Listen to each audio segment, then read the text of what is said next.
Okay, our first order of business will be the minutes that were mailed to us. Does anybody have questions or concerns about the minutes? If not, can I have a motion from someone to approve the minutes as presented? So moved by Becky. Thank you, Becky. Is there a second? Second, it's Robert Perry. Second. Robert, okay, thank you, Bobby. Any further discussion about the minutes? If not, all those in favor of approving the minutes as presented indicate by saying aye. Or no, we need to take a roll call. Excuse me. I'm sorry. We need to take a roll call, I guess, on everything. Excuse me. Go ahead, Sarah, take a roll call. Mr. Perry? Yes. Mr. Brown? Aye. Dr. Aday? Ms. Sharp? Aye. Mr. Moth? Aye. Chairman Meyer? Aye. Perfect.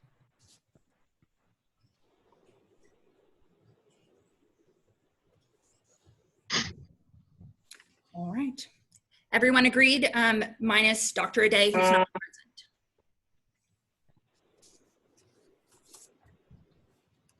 Okay, the next order of business then is our first project proposal is a request of ECG McCrory for preliminary approval up to $50 million for a multifamily housing project in West Nashville. So who's here to make a presentation? Hey, this is Grace Evans with Elmington Capital. Can everyone hear me? Yes. I think so. Okay, great. Well, I can jump right in if that's right. Go ahead. Okay, so like I said, Grace Evans here on behalf of Elmington. We are a Nashville-based development company that specializes in affordable housing. We also have John Shepard from Elmington and Pete Ezell, our bond counsel. They're also on the line today. And today we are here to talk about our proposed new construction multifamily development bond deal that is on about 30 acres in West Nashville. So this is located on that southeast corner of McCrory Lane and I-40. And then just something I want to point out about this location is that there's virtually no affordable housing in this area, but there is a good amount of new higher income housing as well as commercial construction. It's pretty close to that newly developed One Bellevue Place. So the site we're looking to develop would have about 330 units.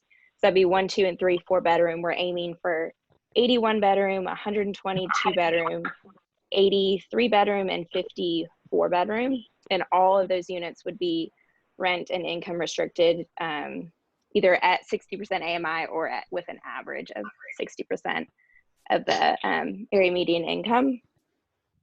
And we, so this will be one of our typical developments. So roughly this one would be broken out into 12 residential buildings, all 3-4 stories, more of a garden style layout. So that's brick and hardy board facades that we'd be using. We'll have a standalone clubhouse and leasing center. And that leasing center also houses a fitness center, and other amenities we're planning to have would be a pool, a laundry room, dog park, as well as a playground. And then just for the financing of those structures, so we're looking to apply for the LIHTC from THDA through their 4% tax exempt bond applications as soon as they open that 2021 application period.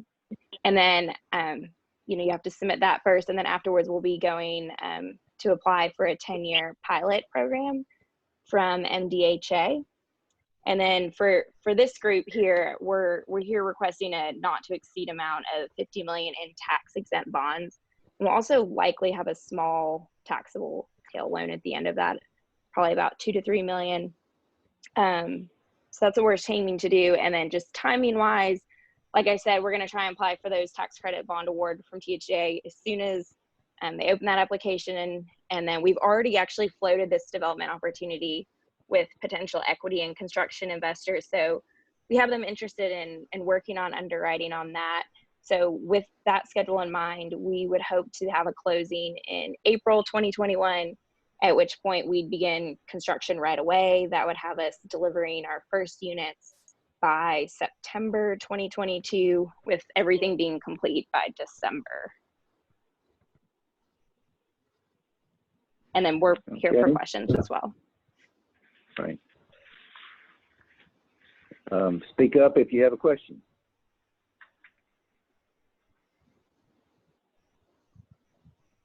We are going to have a public hearing on this, and actually at this time then, for just a brief pause, we'll take a few minutes here and have a public hearing.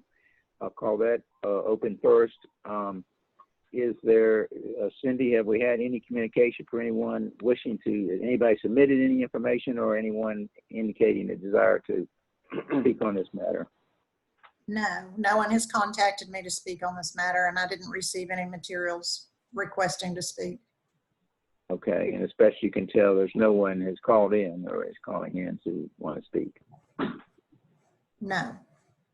Okay, in that case, we'll close the public hearing, and it'll say this is a preliminary approval, so we have a resolution, or we have a resolution mailed to us, so we'll need a motion to adopt that resolution whenever anyone's ready to do that, but also can make questions at any time.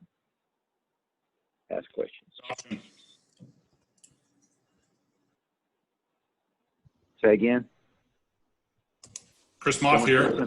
You requested a motion to adopt the resolution to move forward, and I will make that. Okay, so you made a resolution. Okay, fine. Is there a second? Second. Second by that. Dick Brown. Okay. All right. As I say, any questions, any further discussion? If not, Sarah, will you call the roll on the resolution? Vote on the resolution. Mr. Perry? Yes. Mr. Brown? Yes. Dr. Aday? Yes. Ms. Sharp? Yes. Mr. Moth?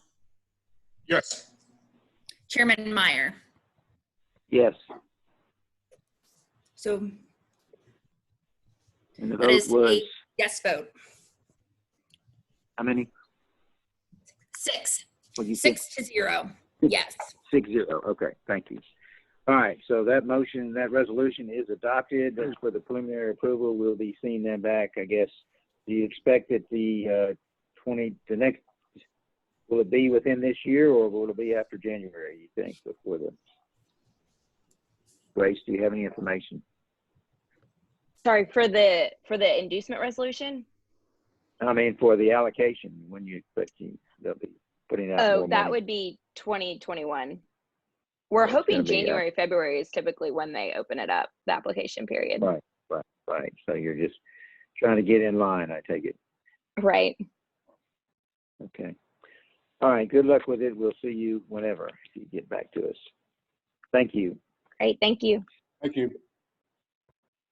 Our next matter of business is a consideration of the Blakeford at Green Hills Corporation, which is, I believe, a nonprofit corporation, which is asking for preliminary approval of not to exceed $110 million for additions and also refinancing of their existing bonds and some new development there. So, who might be speaking for the Blakeford?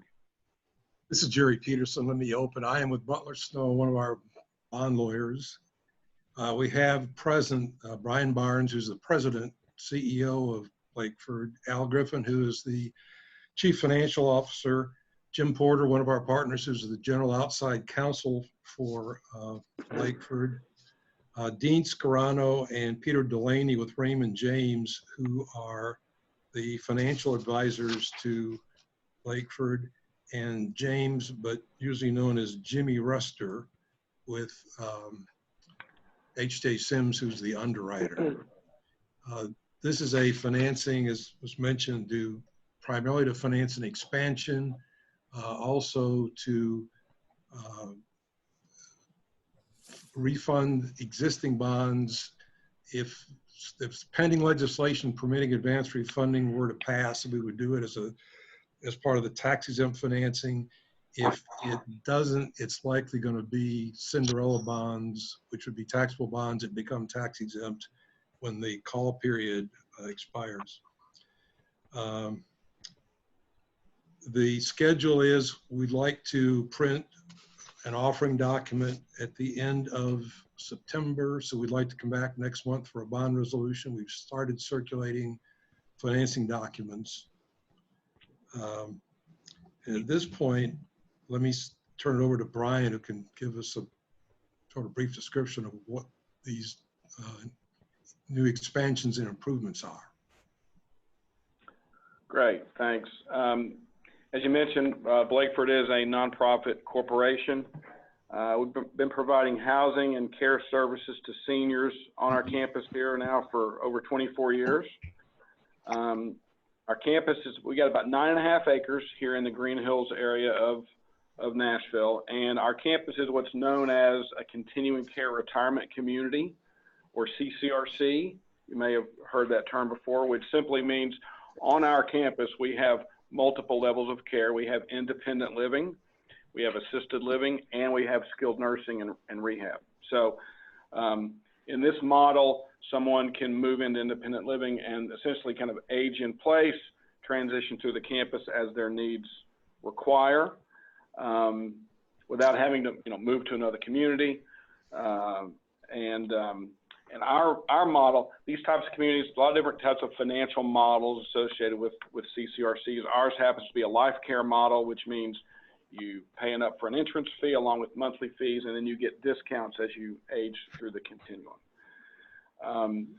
In terms of Blakeford's 24 years of operating history, it's really developed a really strong reputation for quality. We're really the only community in Middle Tennessee that's CARF accredited, which is an accrediting body of communities like this. We maintain a 4 or 5-star rating with CMS, and our assisted living center is a silver award winner. So I think, generally speaking, Blakeford's developed again a strong reputation in the community. We've had really a long wait list for our existing independent living apartments for quite a number of years. And so we really believe it's appropriate time to really develop kind of a forward-looking master plan for the campus. As Jerry said, it will include adding 51 additional independent living apartments. But in addition to that, we will be constructing a new health and wellness center, which will include a pool, gym, spa and salon for our residents. We currently on our campus do not have a secured memory care, and I'm sure everyone in the meeting knows that's increased in need over the years.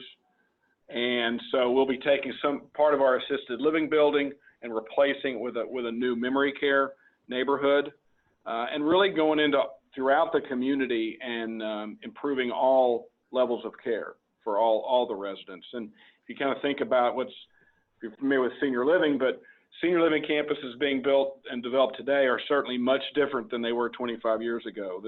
The amenities that are being built today weren't even imagined back when Blakeford was kind of on the drawing board. So, it's time for Blakeford to invest in its site, and the competition obviously has increased, and so I think it's a good time.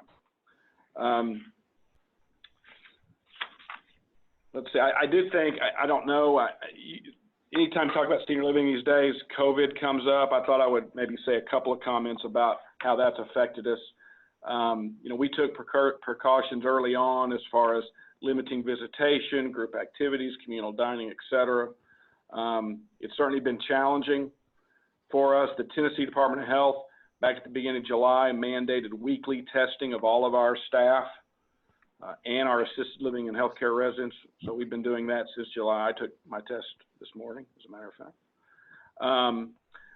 But fortunately for us, to date, we haven't had anyone become seriously ill, and no one is currently ill from the virus.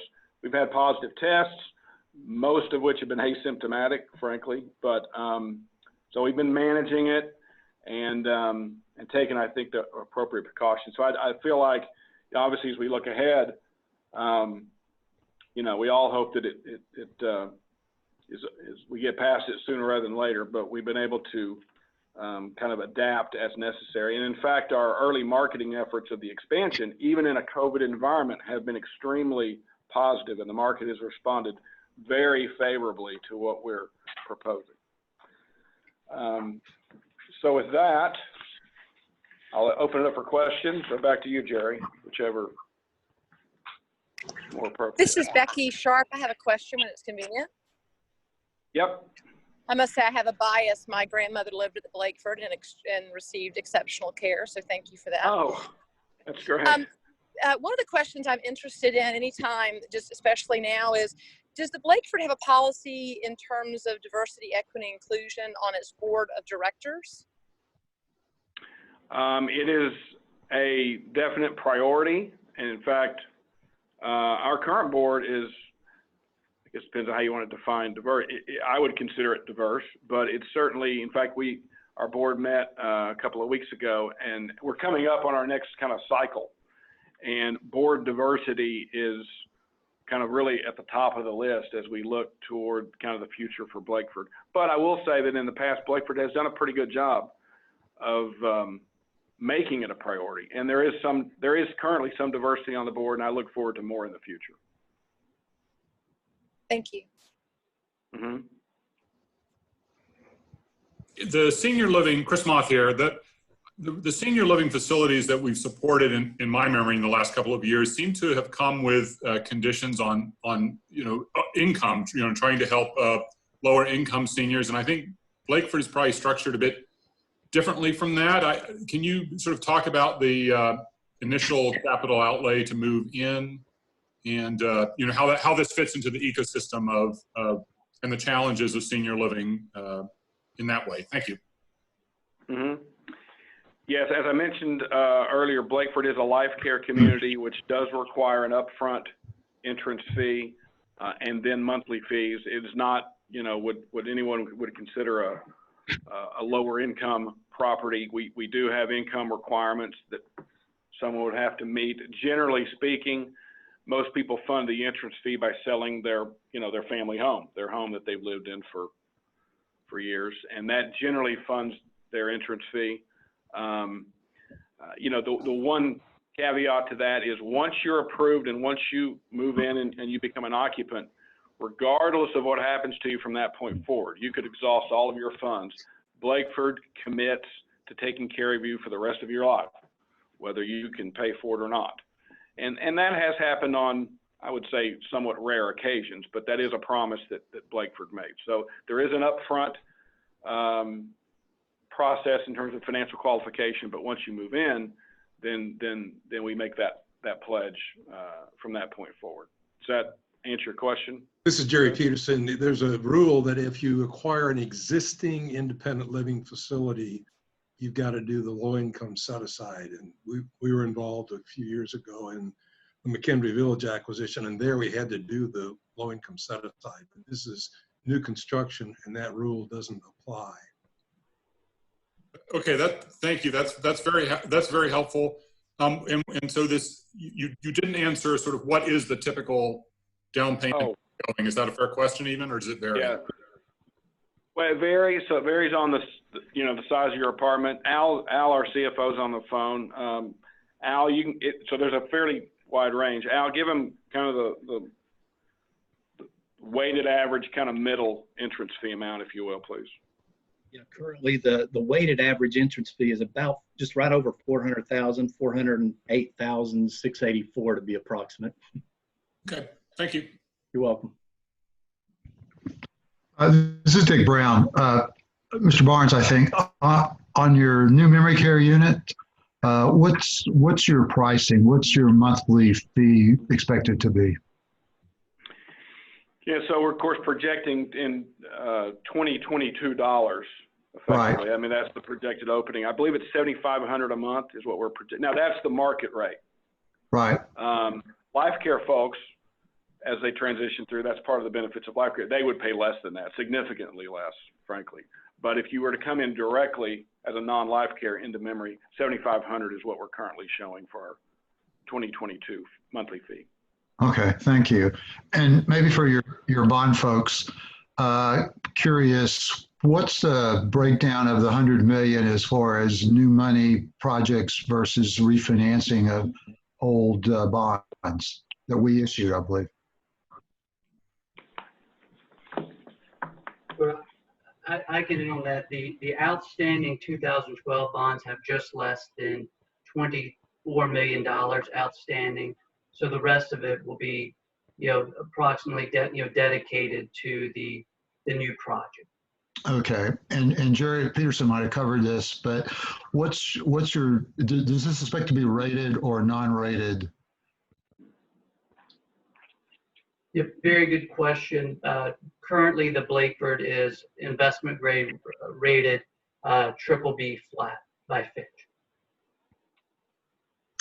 And I might add that the financing will involve a portion of more than half of financing for the new project will be fairly short bonds that will be paid out by the entrance fees and will probably be bank purchase bonds. So when the initial residents move in, there'll be a significant reduction in the amount of debt as a result of the entrance fees collected from the initial residents.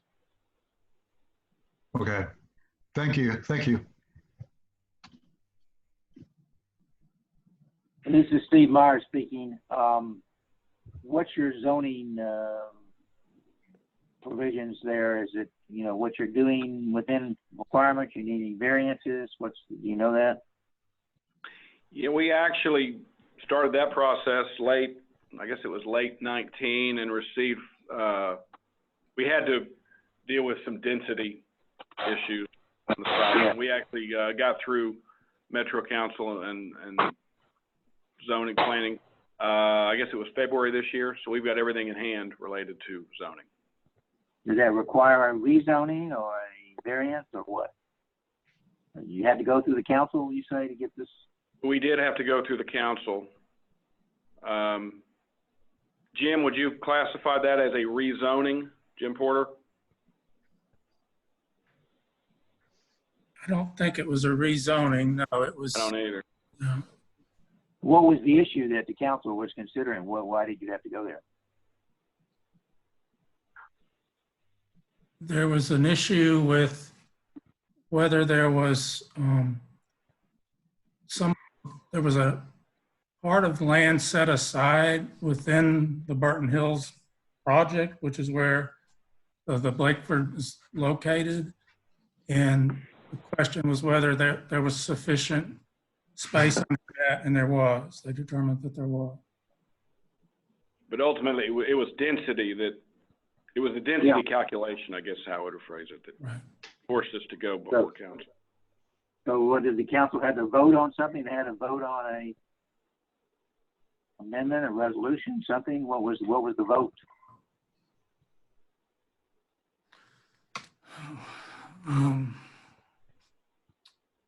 Brian, I wasn't involved in that part of it. Do you recall? Oh, okay. Yeah. Well, they had to vote. It was a resolution, I believe, wasn't it, Jim? I think that's right. Yes. Mm-hmm. We can, I mean, Jim, we can provide. We can provide follow that. up. Yes. Yes, Absolutely. What they had specifically do, But anyway, all issues in that area are clear that you can go ahead once approved with construction. That's correct. Yes. Yeah, but we can, like I said, we can follow up after the fact and provide you the details on exactly what they had to. Right. So again, this is for preliminary approval. What you're, according to Mr. Peterson, you got expecting to go to market here in the next month. Then. Is that correct?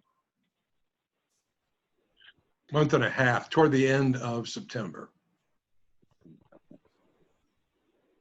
All right, this time I'm going to hold a public hearing, this being the first time before our board with this project, and we're going to have a public hearing on this matter. I'm going to ask Cindy Barnett whether there have been any indications from anyone submitting comments or wishing to speak? No, no one contacted us about wishing to speak, and we didn't receive any written materials on this either. Okay. Cindy, No may one I turned- ask one additional question? Sure. I was just interested, what is the approximate number of hourly employees at the Blakeford? Al, what's our number right now? You just pulled that for that other document. Yeah, I was looking at that. It's somewhere, you know, when it comes to hourly employees, somewhere around 200 employees. Okay, You know, and just looking in at general, probably I'm sorry. no problem. And in general, what's an average hourly rate you're all paying?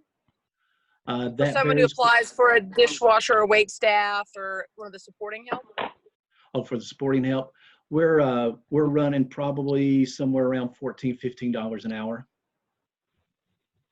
Yeah, it depends. I mean, you know, the registered nurses make obviously significantly more than that. Right. Yeah, your wait staff are in the 14, 15 range. Right. Right. Okay. So about $30,000 a year maxed out probably. Yeah, for the like a wait staff person. Yeah. Yeah, I'm wondering if what percent of staff could ever participate in the Blake, their family members do so. So thank you. I'm gonna, this is Steve Meyer again, I'm gonna close the public hearing, and since we did not have anyone with comments or anyone, I think, on the phone now wishing to speak, and then we'll open, it's open to anybody with questions. Board members have questions, go ahead.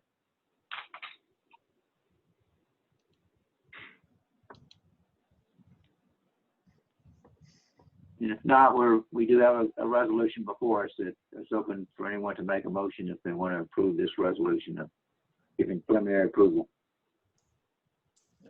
This is Robert Perry. I'd like to make that motion, please. Okay, you move adoption of the resolution. Is there a second to that motion? Second, this is Becky. All right, second from Becky Sharp. Further questions or discussion? Not hearing any, I'm going to ask Sarah to call the roll for voting for the resolution or against the resolution. Mr. Perry? Yeah. Go ahead. Yes, for Robert Perry. Mr. Brown? Yes. Dr. Aday? Yes. Ms. Sharp? Yes. Mr. Moth? Yes. Chairman Meyer? Yes. That's a vote 6-0 yes. Okay, thank you, Sarah. All right, so that resolution is adopted. We'll look forward to you all, I guess, coming back to us when you're ready for final approval. We appreciate it. Thank you. Thanks to everybody on the board. Appreciate it. Thank you. Thank you. Thank you all. Thank you. Okay, our next matter of business is authorizing, this will be, I guess, final approval for documents for the 808 at Skyline Ridge. As I say, this is final approval. This is not to exceed, well, there's 29 million in multifamily revenue bonds, and then there's also some taxable bonds, I think. So I'll let somebody, spokesman, explain what they're doing here. Who's speaking for the Skyline project? Skyline Ridge. Hello, this is Joshua Haston with LDG Multifamily. Can everyone hear me? Okay. Yes, I think it's fine. Actually, well, thank you so much again for hearing us. As Mr. Meyer mentioned, this is a not to exceed for $29 million, as well as some taxable bonds being issued as well. That is because of a certain way that THDA, the Affordable Housing Agency, allocates tax-exempt bonds. So we were forced to go to the public market to find some taxable bonds to fill necessary construction loan amount. So this development is, again, 178 units. It's located directly behind the TriStar Skyline Medical Center. And we are ready to begin construction very shortly after issuing these bonds. We've received our grading permit as well as our building permit. We are just waiting for HUD to come back with their final subsidy laying review, which we're expecting any day now to begin and close on these bonds. And so with this schedule, we intend to start delivering units around this time next year, later this fall, or later next fall, with completion wrapped up at the end of 2022.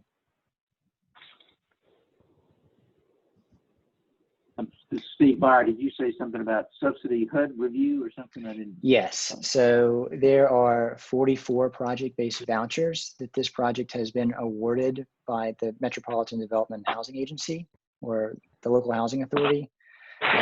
With this, it is technically considered a subsidy. So anytime there is federal subsidy in the capital stack, HUD requires what they call a subsidy laying review, essentially just making sure that the developer is checking all the right boxes in terms of ensuring that the development is safe and environmentally friendly, as well as not receiving too much subsidy from the federal government. And these vouchers would go to tenants making 30% of their unique income.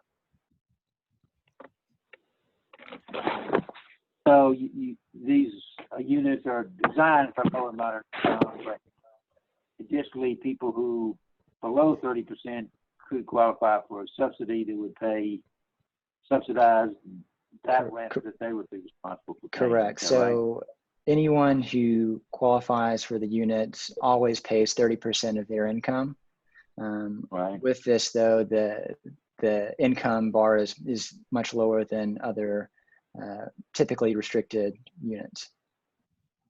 So we're able to serve a very wide spectrum of tenants. In fact, from this development, we'll serve tenants making from 30% AMI all the way up to 80% AMI. So it's a pretty wide income band.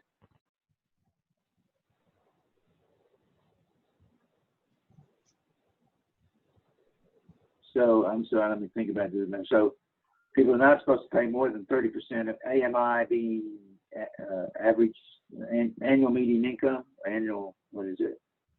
AMI. So that's typically what the individual tenant is making, but with the voucher, essentially HUD pays fair market rent. So it's the delta between whatever the fair market rent is and whatever 30% AMI that tenant is making.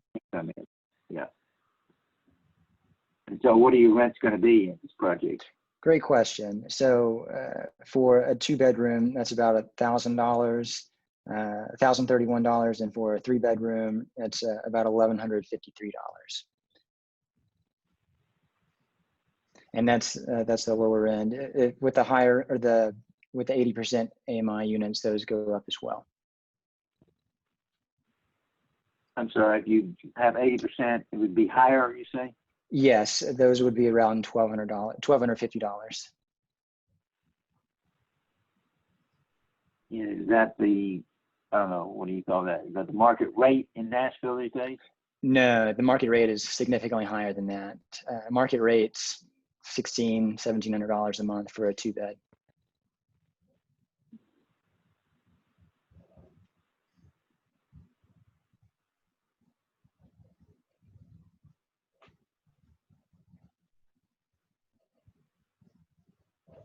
And tell me what the taxable bonds are going to cover. Taxable bonds are going to fill in the rest of the gap between, for the construction loan. And so the taxable bond or tax exempt bonds, we've already been awarded those from THDA. However, they are not enough to cover the cost of construction. And so we had to get taxable bonds to come in and fill the rest of that gap. So they wouldn't give you an increase, or, I mean, you were set at 29 million, is that? Yeah, so essentially the way that THDA allocates their tax exempt bonds, we are not eligible for an increase. Technically, they only allow you to get 60% of your aggregate basis plus land cost. And so that equates to the amount that we're requesting. But unfortunately, that is not enough to cover the full construction loan amount, which is around $34 million. Joshua, is that a nice way of, I'm sorry. Is that a nice way of saying that THDA is not keeping up with inflation? That's one way to say that, yes.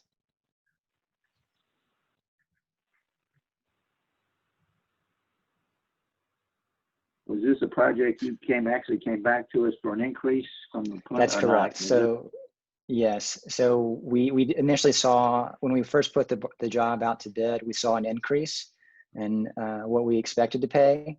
So that's when we came back for the first increase, and we knew at that amount, that's the most we could that's the most we could receive or be eligible for from THDA, which is why we had to fill the rest of it with taxable bonds. And how did you say this subsidy it's going to cover 44 units or 44?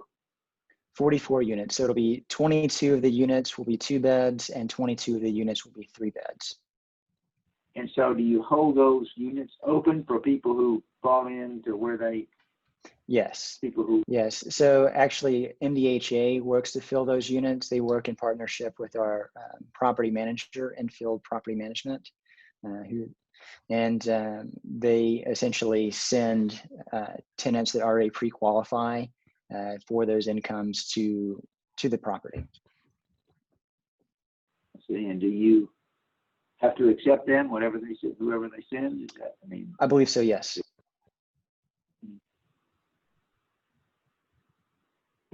Are there other properties around town that get, they used to be called half payments or Section 8 vouchers, what do you call them now? Yes, so there's multiple types of Section 8. There's tenant choice vouchers, which are given to the individual tenant, and they are able to select where they live. There is the project-based voucher, which is what this is, that is tied, the HAP contract is actually tied to the property. And so the housing authority sends particular tenants to developments like this. And there are also VASH vouchers, which are for veterans. There's homeless vouchers. There's vouchers for people with for other communicable diseases. So there's a wide array, but these just happen to be project-based vouchers. I'm sure, I assume that MDHA has said they have no problem filling these 44 units. No problem at all, especially for families. Yeah. Further questions from members? Joshua, Dick Brown, are we being requested to issue the taxable bonds as well as the tax exempts? Yes. Okay. And what's the essential placement idea for those taxable bonds? I'm sorry, could you repeat, please? What is your expectation on the placement, or who? How do you reach what sort of investor for those bonds? Gotcha. Yeah. So the debt investor for this is a private placement bond transaction.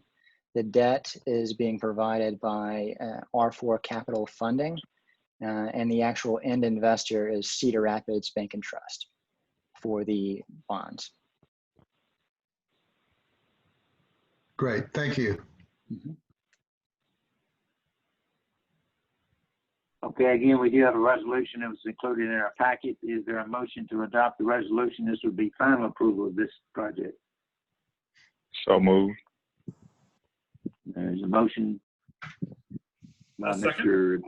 Adair. Okay, second, Chris Small. Okay. Further discussion and questions?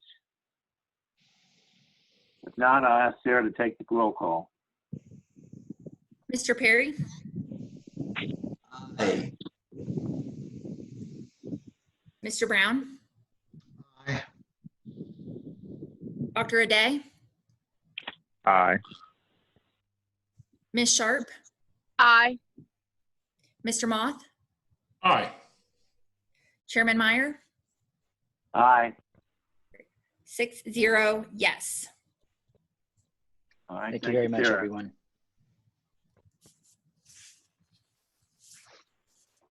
All right, that concludes our regular matters on the agenda. We have, further on the agenda is some unfurnished business we had. There was a motion made, I believe, by Chris Moss, maybe 2 meetings ago. I'm not sure of the timing of when that exact date was, but to asking or thinking or suggesting that moving that the board undertake to video record and post all such recordings, I guess, post them about all of our meetings.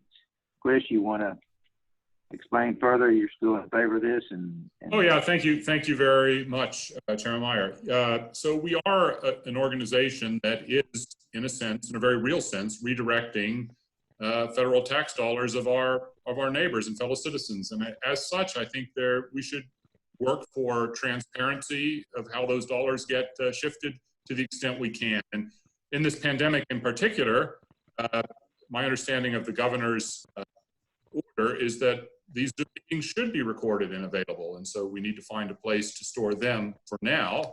And I understand the city council would be happy to host them on their YouTube channel. So that's one thing. And then since we're in the business now of making these videos, it would be a nice update for our board to just go ahead and commit to recording all our meetings. If we do them at the council chamber rooms, there's video capability there that can be switched on with minimal inconvenience to us, and then we have this complete record of everything that's said as we again redirect these federal dollars. So that's it. Yes, I continue. I'm very much in favor of the motion. I look forward to approval. Thanks. so you thought anything about the cost? Do you have any information on the cost of doing this? I didn't hear. Did you say cost? Yes. There's no, as I understand it, and I see Councilmember Rosenberg has joined us for this meeting. My understanding is that the council would host this, and certainly without any additional cost to the board. I think we all understand that the board can't pay for parking. We are a zero. We have nothing. So I would be happy to, if that's problematic for other members, we can certainly amend the motion so that it happens subject to there being zero cost. Well, I think maybe Cindy Barnett, have you looked into what this might involve, or any costs that you've seen or are aware of? I have not investigated costs at this point. I mean, obviously we're happy to contact the Metro IT department and see what would be involved in asking them to film our meetings. As the members know, some of you have enjoyed meeting at the library, so that would be just a consequence of this, which is fine, would be that we would continue to always meet at the council chambers if we're able to take advantage of those recording opportunities. So I think that's just a question we would need to think about. I mean, not being a Metro agency, I don't know that Metro would necessarily say, oh yeah, we'll be glad to film, send a video person or whatever they would do to do that. I would think they may want to charge us, since we are a independent nonprofit corporation. Councilmember Mendez informed me that if there were any logistical problems whatsoever, he would put through a motion to the council to have them adopt this. And I would certainly, I just want to get through this today. I don't think if we need some amendments to this idea to avoid the issue of cost, then those are natural extensions. But I'd like to come out of this meeting with signaling our intent to get these meetings recorded for now and into the future and properly archived for the public. Thanks. Question, Chris, Dick Brown. What other like agencies, the Industrial Development Board, or any other bond issuing authorities in this government or others across the state have this kind of recording practices to their meetings? I have an immediate answer to that. That's a good question. I will Google away while others have other questions on that. Thanks. The other question I've got is have we, this might go to Cindy as well as any members, have we been contacted by members of the public or by tax organizations, to Mr. Moss' point about redirecting, which I personally believe is a fairly expansive view of what the scope of this board's activity and impact is. But have we had anyone call or contact us recently or over the years to ask for more information about what this board is doing, whether generally or specifically?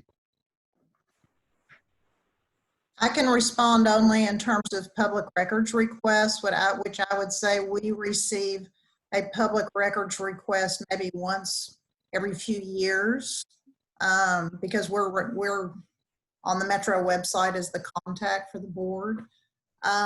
Beyond that, we did go through an audit by the Metro auditor a few years ago.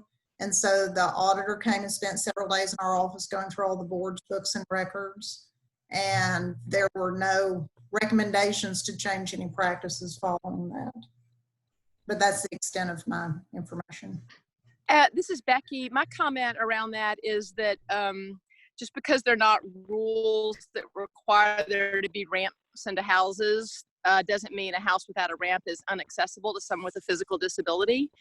And I want to make sure that anybody who would like to have access to what we're doing has a capability, regardless of their current assumption, that if they cannot read or have access to the internet or go where to look, that they have access to the awnings of this board. So I would just like us to strongly consider giving an easily accessible audio-visual experience to our board to expand the people who.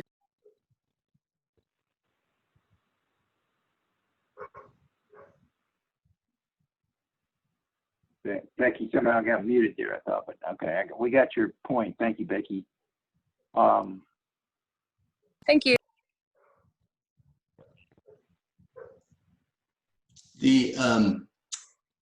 Not to have this drag on too long, the only consideration that I would think from an amendment standpoint is if we could be certain that whatever we choose to do, even though the sentiment is, I completely agree with you, Chris, from the standpoint of accessibility and transparency, but the reason for being of this board, while we try to be as accessible and transparent as we can, we also don't want to add any additional layer of complexity or difficulty to the issuers themselves.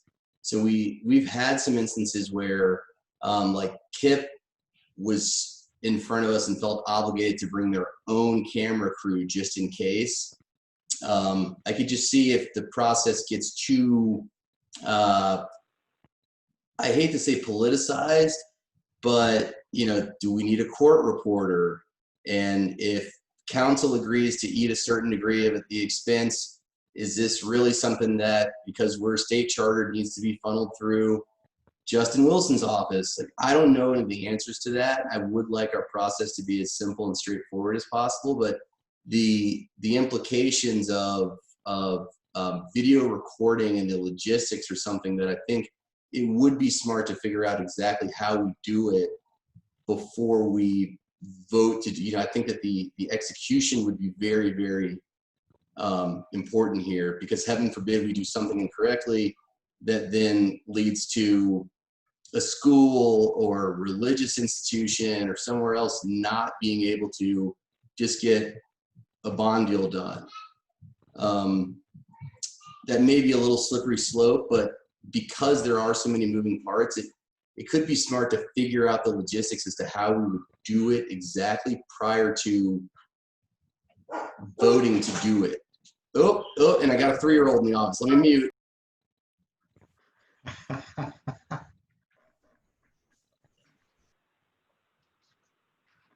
Chris, would you be Yeah. willing to let us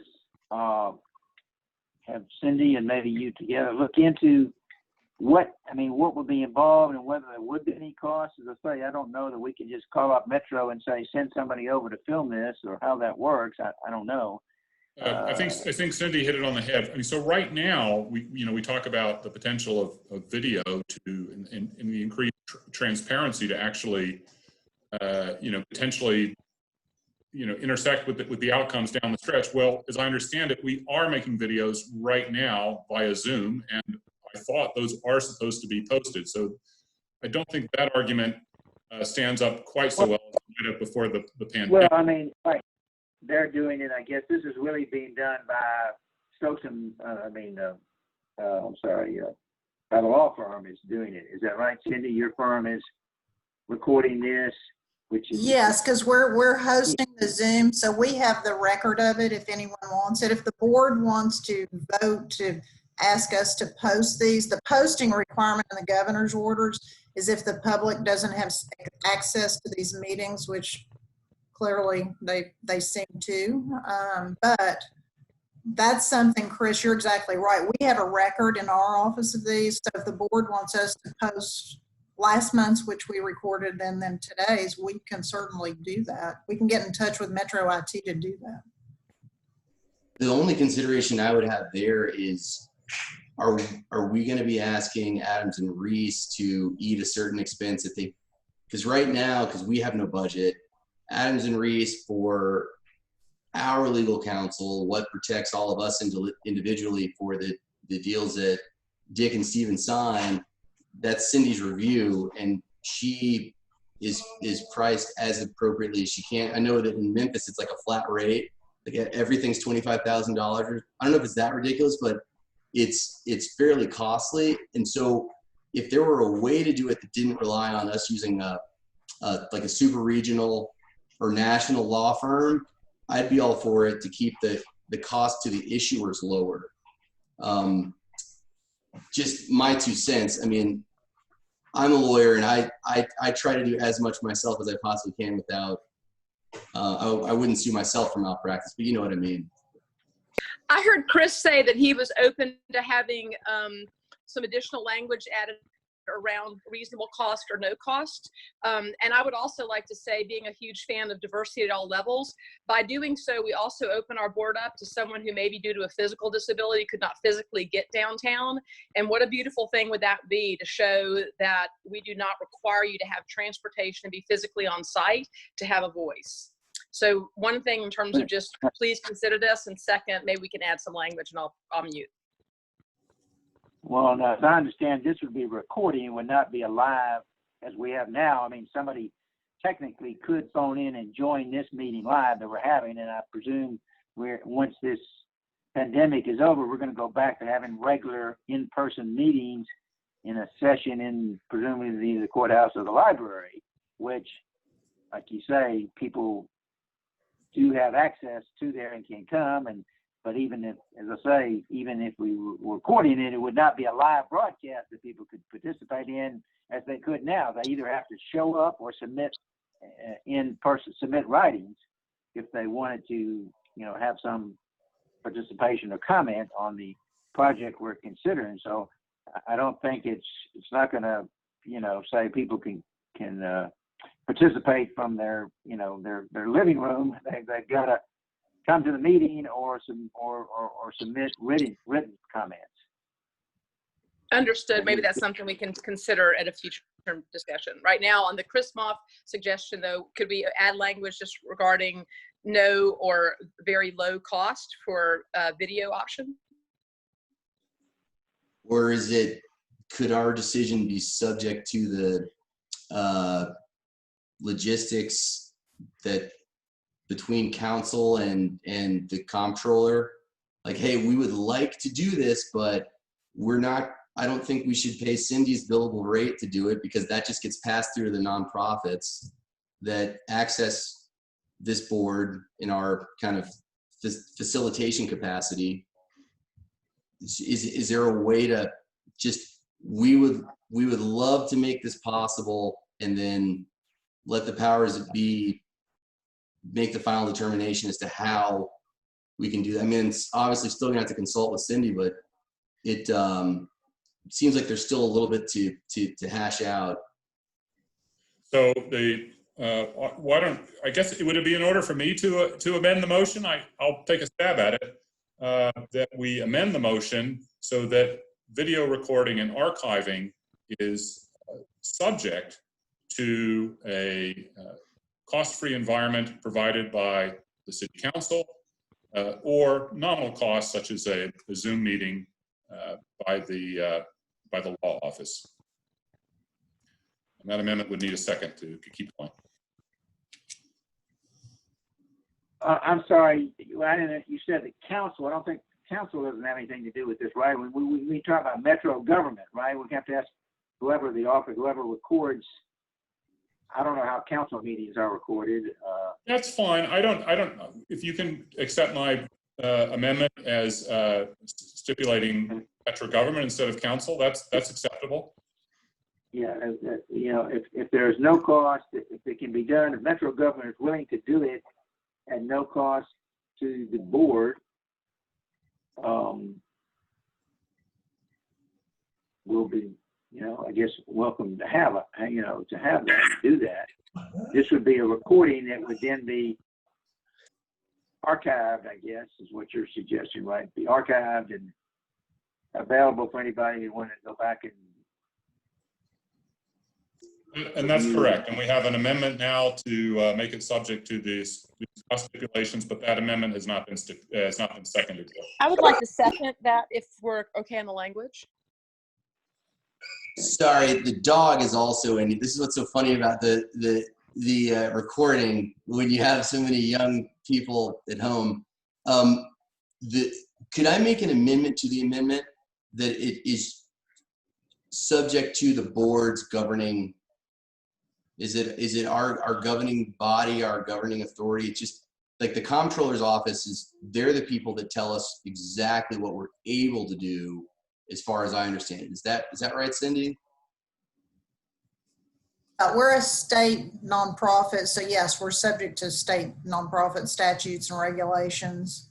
So could we say that, you know, obviously an eye for cost, we don't want costs to go up to the issuers, and so long as it is kosher with the powers that be at the state and logistically can work with Metro, then, sorry, my off-the-cuff drafting is just not great given the piano lesson and everything else going on. I may need to mute for that. Hang in there, Robert. I think you've got a great amendment, and I mean, I would sort of, we can make it, rather than stack up amendments on amendments, I think we can, if Becky will second again, we've got your language in the amendment in play. Do we have, okay, Cindy, do you have the original motion? What's the original motion is to have our meetings recorded. Is that, in essence, is that the original motion, Chris? And archived. Recorded and archived, okay. And then we're proposing to amend this to say, subject to Metro government being able to do this at no cost to the board. Is that accurate? Okay. So we've got this motion. We're going to amend it to say that it's subject to Metro government giving us, I guess, a letter or something to say, yes, they'll show up. And the other thing is our meet, well, of course, they get notice. I mean, you know, we don't meet on a regular every third Thursday or Tuesday or whatever. It's called meetings. So we'd have to notify them. They've got to have somebody, you know, available or whatever at our, you know, we give them notice, of course, I guess 10 days, 14 days. So, but they would, you know, have to, whatever is required to make somebody available to do this. That would be the other thing, I guess. I think it would take. This should not require additional personnel, from my experience.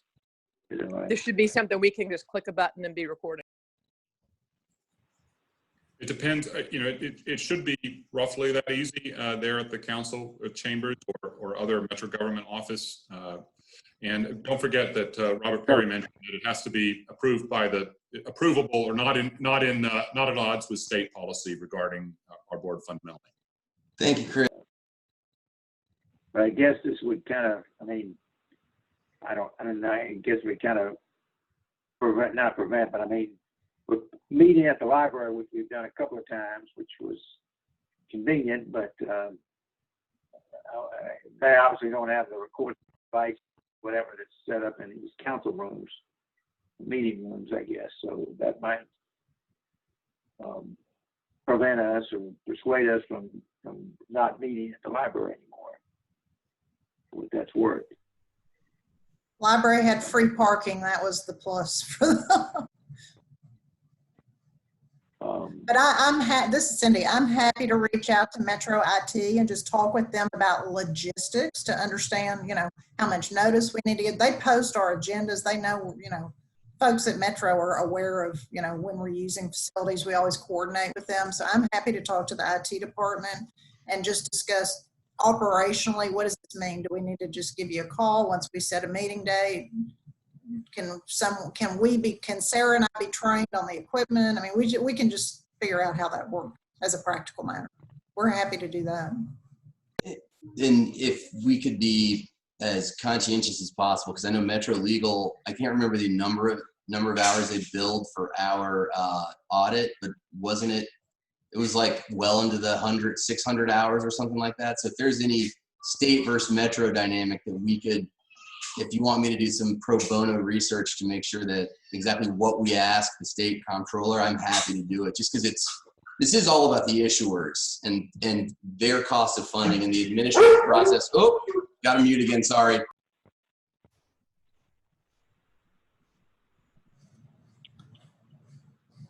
So, Mr. Chairman, I get back to Chris. I think where we are is one big motion that kind of encapsulates all of the various pieces. Chris, is that where you think we are?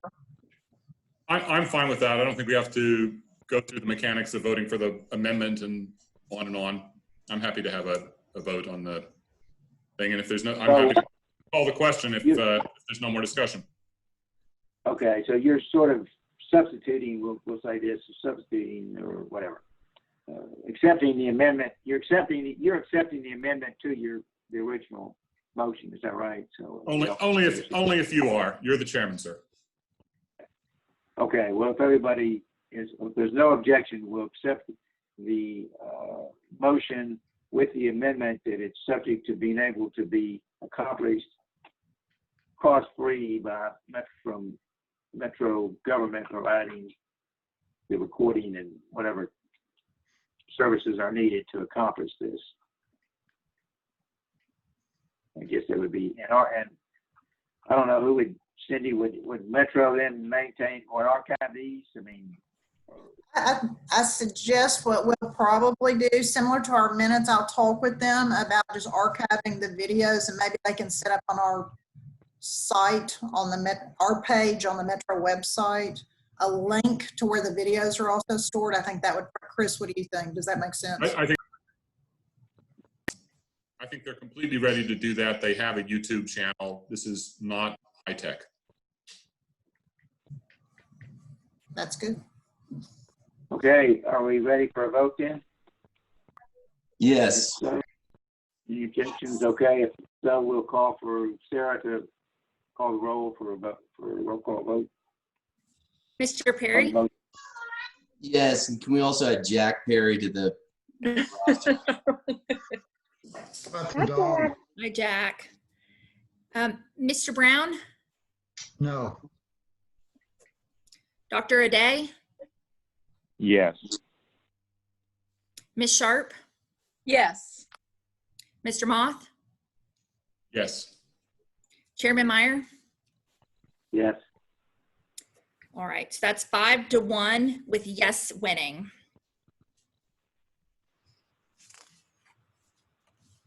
Okay, I think that any other old business or new business, you got the information items that were submitted. So, Cindy, anything else you think needs to come before the board? No, you heard, no, thank you. You heard the Blakeford folks mention they may be back as early as next month, depending on the timing of their financing and how quickly they get everything together. So I just mentioned that. Sarah and I'll be in touch with everybody about a next meeting. Okay, then I guess that concludes our meeting. We'll stand in adjournment till next time. Thank you all for participating. Thank you. Everybody feel safe. Thanks, everybody. Sorry for the disruption. Everybody take care. Bye. Bye, sweetie.